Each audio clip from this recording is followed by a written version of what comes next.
morning, everyone. My name is Onele Kutu from ASC Food Safety and Public Health. I am here with Avela.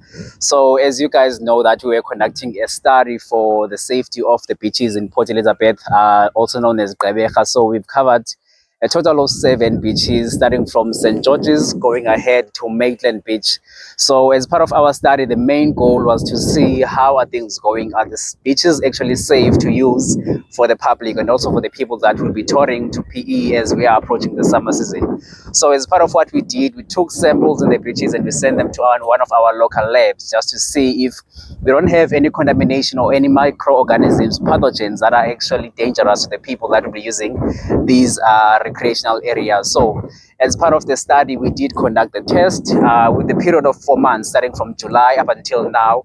We even went an extra mile to test for December just to see if how are things going. Were there any changes out of the 4 months that we initially projected, or maybe we initially planned to do the study in?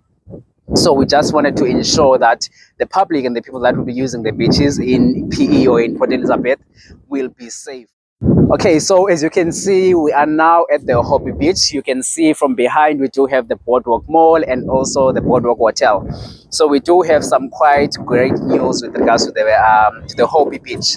Out of the test that we did, it managed to achieve full compliance with regards to the safety of the water in the marine side. So we did take the test and we sent it to the lab. We didn't find any microorganisms with regards to the site.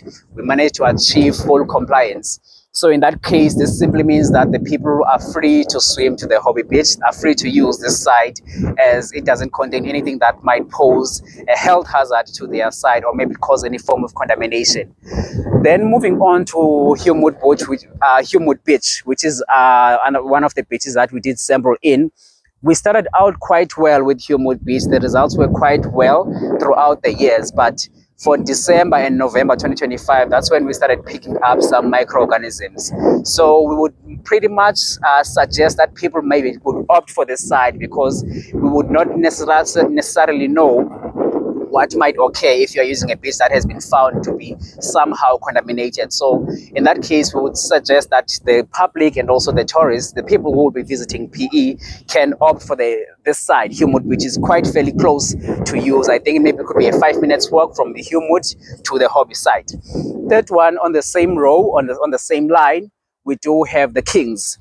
As much as we did have a controversy mid-year whereby the Kings Beach was actually affected, the parking lot per se was actually affected by sewage. There was a sewage disperse that was found in the parking lot, but the marine water on its own was not affected. So it's also entirely safe to use. It was just the parking lot that was affected by the sewage contamination, but the beach on its own, it's safe to use, meaning that it's also another option to use for the people that we're also hoping to explore the Humewood site. So we do have 2 options in between that we can actually use in that case for these 2.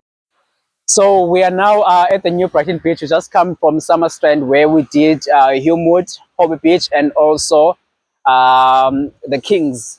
So New Brighton Beach on its own, it has been one of the most controversial beaches as part of our studies.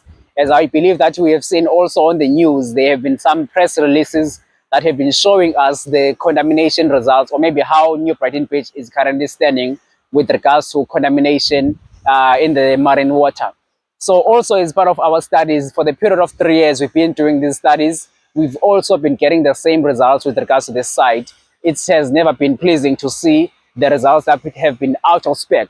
So it was for the first time in November 2025 where we got results that were actually surprising to us, to see that it was actually, in a sense, that was, I wouldn't say safe to use, but it was a bit lower or extremely low to what we usually get as part of the results.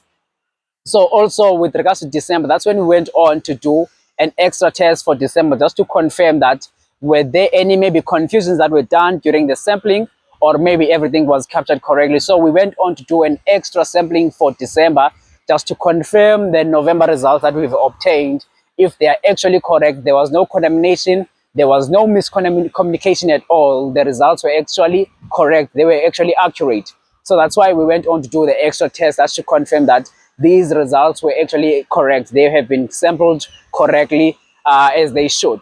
So this was for the first time in the period of 3 years to get results that were within the blue flag compliance. As we do know that the scope is quite high with regards to blue flag. It's not just about the sea on its own, but in December they did manage, the new Brighton Beach, it did manage to comply with blue flag criteria with regards to microorganisms, or with regards to the microbiological criteria, focusing on fecal streptococci and also E. coli. So it did manage just for the December month.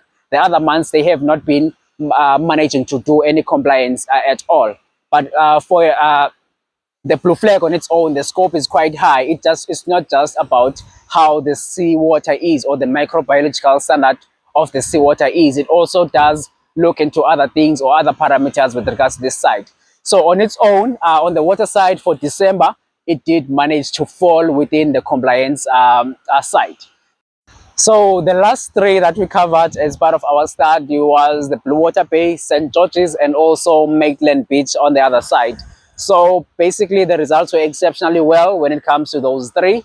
There haven't been any results of contamination. So this says these are also other options that we should be looking at when it comes to what we should be choosing to see or choosing to use when it comes to our recreational purposes as part of our summer season. So we'll also be releasing our media study in the next coming hours. So please do tune in. You will also be able to see the actual results when you visit the studies. You'll be able to see which ones are actually contaminated in the worst way, which ones are actually safe. So those results or the study on its own will be giving you an idea on which one you should actually choose as part of enjoying your festive season.